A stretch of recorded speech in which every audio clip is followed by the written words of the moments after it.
The Italians and Chinese are both well known for being involved in organized crime, especially in the United States. Both groups immigrated to the United States around the same time and often established communities next to each other in the big cities. They also brought with them the tradition of criminal secret societies. Despite this similar history and close proximity, collaboration between the two groups was mostly unheard of to the public. It's an often asked question if the Italian Mafia and the Chinese Tongs, or gangs, ever did business together. However, information on this topic is rarely provided. But our researchers have dug up a story in which this rare collaboration took place. In this video, we will tell the never-before-told story of how the Mafia linked up with the Tongs in the 1930s, and how they secretly worked together for years to create a nationwide drug operation. Before we get into the story, we have to start with describing the early history of the drug trade. First, let's explain what exactly opium is. Opium comes from the opium poppy plant, which historically was grown in Asia. The opium poppy plant oozes sap, which would then be scraped and air-dried to produce smokable opium. Opium is also used to create other hard drugs that we are familiar with, like morphine and heroin. Opium was a huge source of social, economic, and political controversy in Asia for centuries. Opium became most popular for use in China in the 1700s due to the British flooding the region with Indian opium. The British policy created a situation of millions of Chinese addicts. The opium trade eventually expanded to the USA, which has its roots with the Chinese immigrants of the 1800s. Chinese immigrants came to work on the railroads or as miners of the gold rush and brought the habit of opium smoking with them. Opium dens sprang up in the Chinatowns of San Francisco and New York. Most of the opium den patrons were Chinese, but many white Americans would also enjoy getting high in these establishments. In the 1890s, opium use was almost entirely attributed to Chinese men, and tabloids published stories of white women being seduced by Chinese men and their opium to invoke fear of the Yellow Peril. The opium dens in San Francisco and New York were usually controlled or protected by the Chinese benevolent organizations known as Tongs. Although the organization itself is legitimate, many of the Tong members were full-fledged gangsters, which led some to believe the Tongs were criminal organizations. Tongs like the Hip Sing and the Onlyong warred with each other for decades over control of criminal rackets. The Tongs used their connections in China to smuggle opium to be smoked, and they had a monopoly on this for the late 1800s and early 1900s. Things started to change in 1909 when Congress passed the Smoking Opium Exclusion Act, which banned the possession, importation, and use of opium for smoking. However, opium could still be used as a medication. This was the first federal law to ban the non-medicinal use of a substance. This in turn created the illicit trade, which attracted many underworld figures. After China overthrew their monarchy and became a republic in 1911, the Green Gang from Shanghai became a dominant force, and gangsters like Du Yusheng made a fortune off of the opium trade. The Republic of China's ruling party, the KMT, used opium as one of its main sources of income in order to finance its military excursions. The Green Gang's opium began to be shipped into the USA. US officials curbed the trade once again in 1914 by passing the Harrison Act, which heavily taxed narcotics, making it unprofitable for dealers both legal and illegal. By the early 1920s, opium use was declining due to more government crackdowns like the Miller-Jones Act. Opium dens in San Francisco were almost completely eradicated. In a public event that took place sometime around 1920, San Francisco police burned confiscated opium in the middle of Chinatown. However, some dens still operated secretly in other states like New York. Jewish gangsters who were involved in opium since the beginning in Asia were some of the first to become heavily involved in getting opium imported into the country through various methods. Jewish gangsters had connections to China and abroad, and would even resort to staging heists of legal opiates as they were delivered to hospitals. Or they would order in bulk from legal suppliers in Mexico or Canada under fake company names. In this period, Italian mafia members were forbidden to get involved with drugs because of the moral code emplaced by old-school gangsters like Joe Masseria. However, some Italians did not follow this rule, so this left many opportunities for racketeers with big business minds and no moral restrictions. This is where the Jewish gangster Arnold Rothstein comes into play. Rothstein was known as one of the first mob bosses in American history. He is credited with transforming crime from a local street thing into big organized business. He was involved in everything from bootlegging, prostitution, and gambling, and he was said to be the man who fixed the 1919 World Series. He is also regarded as the first drug kingpin in American history. In the 20s, it was the perfect time to get into the drug business. Not only was the political situation perfect, but it was also the right time socially. Jazz music became popular and a subculture formed of young drug users. This was also the time of Prohibition, in which alcohol was made illegal by the government, which gave the gangsters a great lift. Rothstein took advantage of the situation and formed contacts with European and Asian sources to get narcotics of all sorts smuggled into the country. He sent emissaries like Sidney Stidger to Europe and Asia to purchase drugs for transport into the United States. Since heroin, cocaine, and morphine were available from legitimate pharmaceutical companies in Europe, he was able to purchase large quantities of the drug for the American market. However, Rothstein was murdered in 1928 while the illegal drug trade was still in its infancy, and he never got to see its full potential. Rothstein's drug rackets were taken over by his Italian and Jewish underlings, such as Lucky Luciano, Meyer Lansky, and Lepke Buchalter. Soon after the death of Rothstein, the drug market was again up for grabs. The US government dealt a huge blow to organized crime by ending alcohol prohibition nationwide in 1933. This led some gangsters to realize they needed to expand into other businesses, which led many Jews and Italians back into the drug game. This brings us to focus on Lucky Luciano. Luciano, who was born Salvatore Lucania, was a Sicilian-born gangster from New York City. He is credited with being the father of the modern Italian-American Mafia, since he founded the Commission, which was the governing body of all Italian organized crime in America. Lucky got into the underworld originally as a student of Arnold Rothstein. Luciano grew up in Manhattan in a close vicinity to Chinatown, so he was familiar early on with the Chinese and their business ways. He used to visit Chinese opium dens as a teen to get high. It's possible that the Chinese were his first introduction into the dope game. In fact, Lucky's first arrest was for possession of heroin in 1915. He learned the ropes of the drug business while being Arnold Rothstein's underling and was ready to blow it up for himself. Shortly after the death of his mentor, Rothstein, Lucky became the most powerful Italian gangster in the country, and had all the mafia families in America under his rule. After Prohibition was repealed in 1933, Luciano and his Jewish associates established direct contacts with the Chinese. As mentioned in our video about the Green Gang, Jewish gangster Jacob Yasha Katzenberg was sent to Shanghai by the mob to secure a deal with the Chinese in the mid-1930s. Through the Jews of Shanghai, Katzenberg met mob boss Du Yusheng of the Green Gang, and he began to work for them. Katzenberg helped the Green Gang refine opium into heroin on a massive scale. The gangsters then arranged a massive smuggling operation from Shanghai and Hong Kong into the United States. Lucky Luciano would then use these contacts to start a drug ring of his very own. Lucky needed people in the States already familiar with the dope game to build a massive operation, so his primary target was none other than the Chinese. The Chinese and Italian gangsters always lived in close vicinity to each other since the two groups immigrated to the country around the same time. However, interaction between the two ethnicities was rare, for they stayed in their own neighborhoods, but this was about to change in the 1930s. Around 1933, Lucky's people discovered that the Hip Sing Tong, which had chapters in several US states, was already involved in dope smuggling across the country.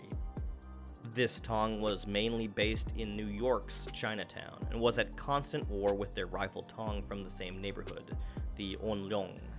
The Hip Sing Tong at this time was headed by a man named Yi On Lee, aka Yi Haim, from Pittsburgh, Pennsylvania. Yi Haim was a seasoned gangster and was implicated as a gunman in several prior Tong wars. Now, under Yi's leadership, the Hip Sing was moving on from Tong wars and was getting more into organized crime. Lucky Luciano had wiped out the older Italians who were against drug sales, and he now had no restrictions, was free to dive into the drug game head first. Lucky linked with Yi On Lee through his lieutenant named Gaetano Tommy Pennacchio. Pennacchio was a well-respected gangster from Mulberry Street in Little Italy and was involved with narcotics for years. Tommy and his brother were made members of the Luciano crime family, which is now known as the Genovese family. Pennacchio, being from Mulberry Street in Little Italy, was always just a few minutes away from Chinatown and the Tong headquarters, as Mulberry ran through Little Italy into Chinatown. The Italian and Chinese gangsters met and decided that the two groups would collaborate. In these times, smoking opium was less popular, but heroin and morphine were on the rise. The two parties decided that the Italians would smuggle in Chinese or Turkish opium, heroin, and morphine from France into New York to be resold on the streets in powder or pill form by Chinese dealers. During this era, a kilo of pure heroin could be purchased from its source for $3,000, then diluted and divided into 15,500 multi-grain capsules, and by some accounts, it could turn a profit of $300,000. This was a great opportunity for both parties. The Chinese were now able to expand their old racket into a whole new demographic, and the Italians were able to enter a new form of prohibition. The plan was set for Luciano's lieutenant, Tommy Pennacchio, to receive the shipment of dope in New York's harbor and meet with Hip Sing Tong officials from New York City for the sale. New York was chosen as the best spot for shipments because the New York docks were almost entirely ran by the Italian mob. This eliminated much of the risk of the possibility of dope being seized by customs agents, which was a huge concern for the Chinese for years. To avoid the law, the Chinese became experts in smuggling dating back decades, in which they'd hide drugs in toys, food packaging, and other items. Now, with a connection to Italians, they had a huge lift. After the drugs arrived, the New York Tong members would then distribute the dope on the streets or get the heroin pressed into pills at local Chinese laundries. The New York Tong members also linked with other Hip Sing branches in the country, such as in Washington, D.C., Chicago, Pittsburgh, and San Francisco, to create a nationwide drug ring. The plan was actually successful for several years with no pressure from law enforcement and was profiting in over $1 million a year. This became the largest dope ring in the country's history at the time, and was the first known time of cooperation between Italian and Chinese organized crime in America. In 1936, Thomas Pennacchio and Lucky Luciano were arrested on prostitution charges and sent to prison. Now with Tommy in prison, someone needed to take his place. But instead of choosing a fellow gangster, Tommy put his wife Mary DeBello in charge of the operation while he was locked up. But eyebrows began to rise as streets across the country were being flooded with a new kind of heroin in the form of red pills that were getting people extremely high. Shortly after the arrest of Pennacchio, law enforcement made their first hint in uncovering the operation. It all started after a petty drug bust in New York City, which led police to find a pill-pressing machine inside a Chinese laundry. The next clue was after a low-level Chinese dope user named Charlie Lum was busted in Seattle. Lum was very afraid, which made him a perfect candidate for interrogation. He gave the feds valuable information and led them to believe there was something much bigger going on. The feds decided they needed undercover work to be done to infiltrate the society, but at the time there weren't any Chinese Americans working for the FBI, so their only option was to use white men. Two men were chosen for the job, and their names were George White and John Esch. It was a risk to choose two Anglo-American men because, as far as the Chinese knew, the only Caucasians involved in the drug trade were Italians and Jews. Agent White made a deal with the arrested Chinese man in Seattle, saying that he would let him go free if he would just show him where he bought his drugs. Lum agreed and brought Agent White to Montana to meet a big shot in the drug game.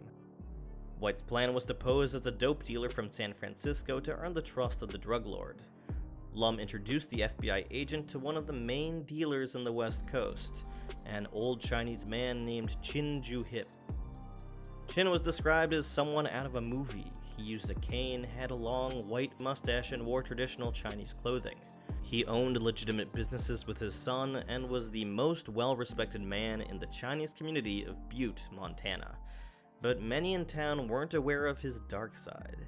He was a huge dope dealer with contacts around the country. Agent White became friends with Chin and then bought heroin and morphine from him. Chin then arranged for him to meet a prominent hip sing official from New York named Jimmy Wong. Agent White met Wong in New York at a 6th Avenue cafeteria near 42nd Street. Here, Jimmy Wong sold the agent 10 ounces of morphine. Then, much to Agent White's surprise, he was able to infiltrate the highest ranks when Jimmy Wong introduced him to a hip sing leader from Chicago named Ying Yi Song. Then, to the FBI's delight, Song proposed Agent White for membership of the Tong. It was unheard of for a white man to be a Tong member, but it still had to be approved by the leader of it all, Yi Ong Lee.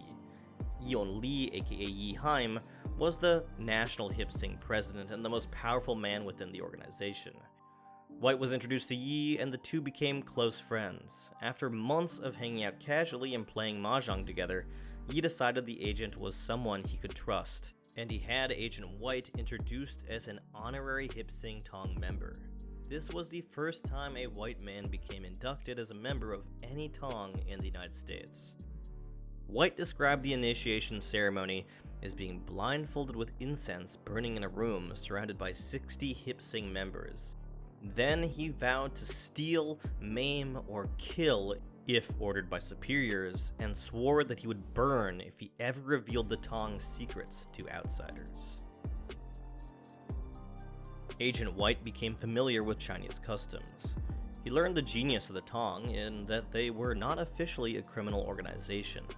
The Hip Sing Tong as a whole was a Chinese benevolent association for the community, and most members were not involved in criminal activity. But at this period in time, a large number of officials formed their own drug syndicate within the Tong and used their association as a shield. Hip Sing President Yi Haim eventually gave Agent White the golden ticket when he wrote letters on his behalf to show the rest of the Tong leaders that he was a white man that they could trust.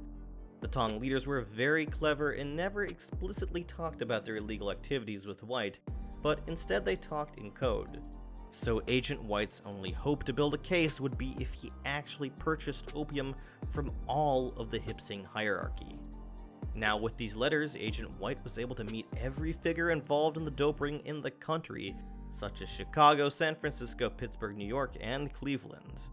White successfully purchased the drugs from all of them to officially build his case. Eventually, Agent White discovered that all the Tong chapters were getting their dope from a hip sing member in New York named Li Fu. White flew out to meet Li Fu in a hotel room.